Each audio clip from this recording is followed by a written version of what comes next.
Selamat berjumpa kembali di dalam layanan audio Sahabat Seperjalanan. Hari ini adalah hari Minggu 25 Desember 2022. Selamat Hari Natal buat seluruh sahabat seperjalanan.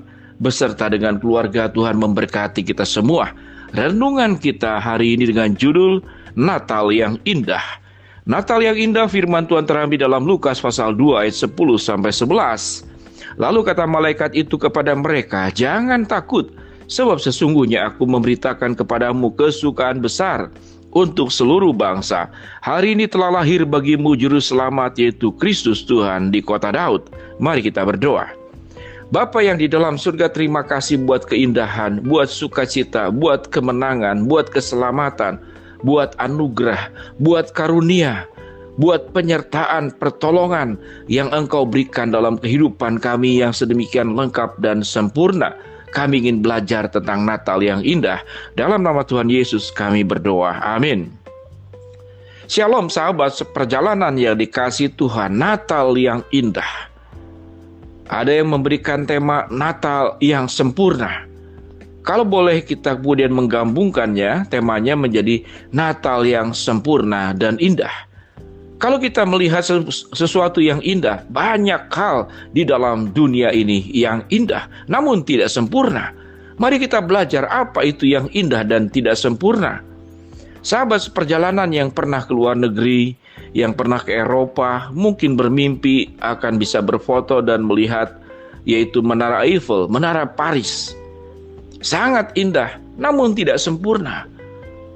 Dia akan koresi oleh karat, akan kemudian harus dilakukan perawatan setiap tahun dengan biaya yang cukup besar. Sedemikian luar biasa, apapun yang kita miliki yang indah, pada akhirnya itu akan menyusut, akan rusak, bahkan juga mungkin akan hancur. Tidak ada yang sempurna di dalam dunia ini. Allah memberikan sebuah peristiwa Natal yang indah dan juga yang sempurna. Apa kesempurnaan daripada Natal? Kesempurnaan pada Natal adalah Allah yang pencipta, Allah yang pemelihara, Allah yang memberkati, namun juga Allah yang menebus kita dari dosa. Ada hal yang tidak bisa dilakukan oleh dunia ini. Sesuatu yang sempurna adalah di mana kita ditebus seluruh dosa kita. Pelanggaran-pelanggaran yang kita lakukan yang seyogianya, kita akan mengalami kematian kekal. Namun Tuhan ubah menjadi kehidupan yang kekal dengan Allah datang ke dalam dunia di dalam diri Tuhan Yesus Kristus. Yang firman Tuhan katakan, "Jangan takut, sebab sesungguhnya aku memberitakan kepadamu kesukaan besar untuk seluruh bangsa. Hari ini telah lahir bagimu juru selamat, yaitu Kristus Tuhan di kota Daud." Ini adalah kesempurnaan yang sangat luar biasa.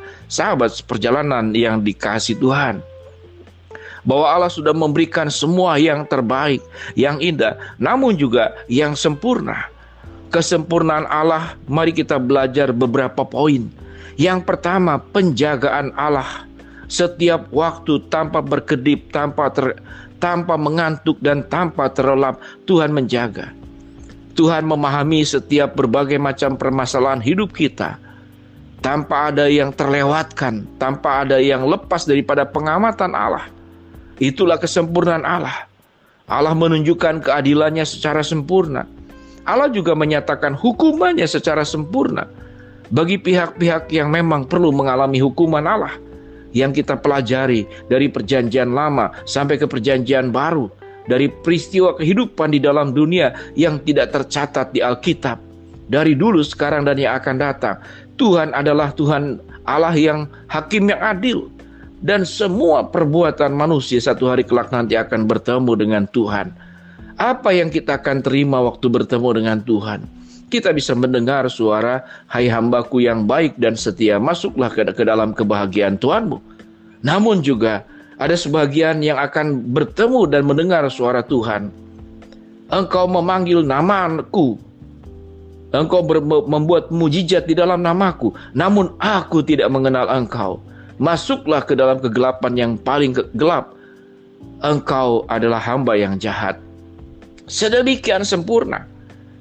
Sedemikian sempurna Allah yang maha adil, Allah yang maha pengasih, Allah yang maha pengampun, namun juga Allah yang mendidik, Allah yang senantiasa merancangkan semua yang baik dengan dua cara.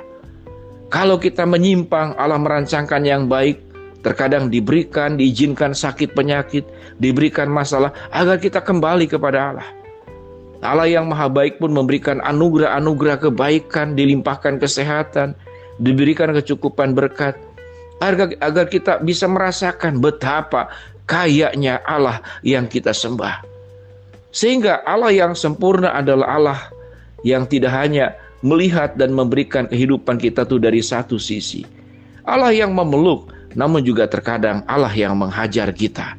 Marilah di dalam suasana Natal seperti ini, kita bisa memahami keindahan Natal dan kesempurnaan Allah dari dua sudut, yaitu Allah yang mencintai, Allah yang mengasihi, Allah yang menerima, namun juga Allah yang mendidik, dan Allah yang mengizinkan kita melewati berbagai macam persoalan. Kita melewati Natal, kita melewati tutup tahun, kita memasuki tahun baru.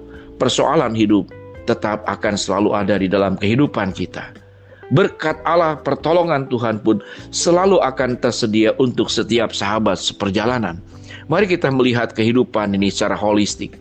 Apa yang menjadi indah dan sempurna, bahwa di dalam setiap keadaan, apapun keadaan kita, baik sewaktu perjalanan hidup ini lancar atau perjalanan hidup ini mengalami gangguan dan hambatan, kesempurnaan Allah ada di dalam penyertaannya, ada di dalam pertolongannya, ada di dalam kekuatannya yang senantiasa tersedia untuk setiap sahabat seperjalanan. Mari dalam suasana Natal ini, lakukanlah ibadah keluarga selain mengikuti ibadah yang ada di gereja masing-masing. Nyatakanlah syukur untuk semua pertolongan Tuhan yang terjadi dalam setiap kehidupan sahabat seperjalanan. Nyatakanlah pengakuan dosa di dalam ibadah keluarga yang dilakukan kepada sesama anggota keluargamu. Meminta maaf, berpelukanlah dengan segala kerendahan hati. Karena tidak ada manusia yang sempurna, hanya Tuhan yang sempurna. Karena kita tidak sempurna, mari kita belajar mengampuni. Kalau ada orang yang berbuat salah kepada kita, mari kita juga belajar meminta maaf, mengaku kesalahan. Kalau ada pihak-pihak yang tersakiti, yang dirugikan oleh kita. Kalau engkau punya kemampuan dan engkau pernah merugikan, kembalikanlah apa yang menjadi bagian dari orang lain yang pernah engkau ambil, yang pernah engkau pinjam, apalagi yang engkau pernah rampas, maka bertobatlah. Dengan demikian sahabat seperjalanan, mari kita buat Natal ini tidak hanya sekedar indah, kita menikmati berbagai macam anugerah-anugerah kebaikan Allah, namun jadikanlah Natal ini menjadi sempurna untuk setiap sahabat seperjalanan. Bagaimana menjadikan Natal itu sempurna? Mari kita memaknai Natal secara holistik, bahwa Allah mencintai dan mengasihi kita, dan Allah juga menginginkan kita untuk hidup di dalam kebenaran. Apa yang buruk dalam kehidupan sahabat seperjalanan, karakter yang buruk, kebiasaan berdosa, mari kita tinggalkan agar sungguh Natal yang kita terima di dalam diri Tuhan Yesus Kristus, kita mempersembahkan bukan lagi emas, kemenyan dan mur, namun mempersembahkan sebuah kehidupan yang bertobat dan mengalami perubahan di dalam kuasa Yesus. Mari kita berdoa. Bapa dalam surga, terima kasih buat Natal yang indah dan Natal yang sempurna yang kami terima. Hamba-Mu berdoa buat sahabat perjalanan yang sedang sakit, Tuhan jamah sembuhkan. Sahabat perjalanan yang sedang menghadapi masalah, Tuhan bukakan jalan. Sahabat perjalanan yang sedang memohon berharap sesuatu, Tuhan akan kabulkan dengan cara, waktu, dan sesuai dengan kehendak-Mu. Dalam nama Tuhan Yesus kami berdoa. Amin. Shalom sahabat seperjalanan, selamat menikmati suasana Natal menjelang tutup tahun dan tahun baru. Allah menyertai kita, menyertai setiap sahabat seperjalanan beserta dengan keluarga. Shalom.